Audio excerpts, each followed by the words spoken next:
gets the same temptation yet walks away clean. That is Banquo.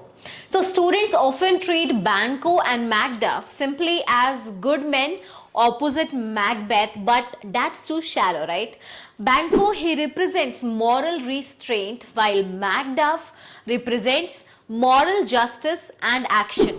One resists temptation, the other fights to correct wrongs. So Banquo is Macbeth's friend, a noble Scottish general and a man of honor who stands in sharp contrast to Macbeth. When the witches deliver their prophecy, Banquo remains calm and cautious.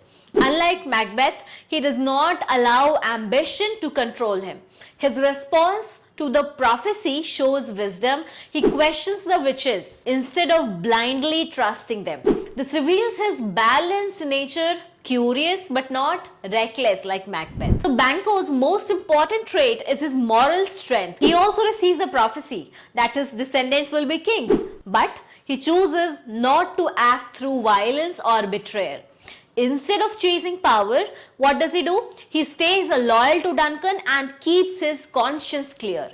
So even after his death, Banquo's presence continues. His ghost appears at the banquet, haunting Macbeth and symbolizing that guilt cannot be escaped. So Banquo therefore becomes a reminder of the path that Macbeth could have chosen.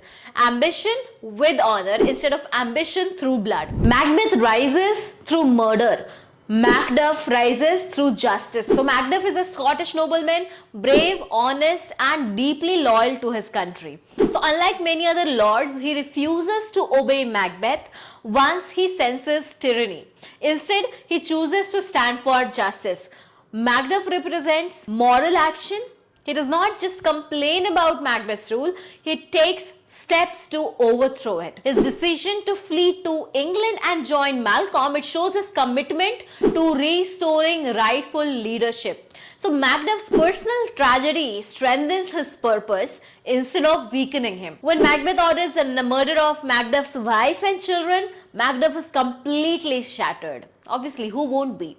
Yet, he does not seek blind revenge. He channels his grief to fight for Scotland's freedom. So his emotional breakdown that he has no children, it highlights his humanity, making him more than just a warrior. He's a man who feels deeply. Where Macbeth represents destructive ambition, Macduff represents righteous justice. If you found the video useful, then like, share, comment and subscribe to my channel Beauty of Language for further updates.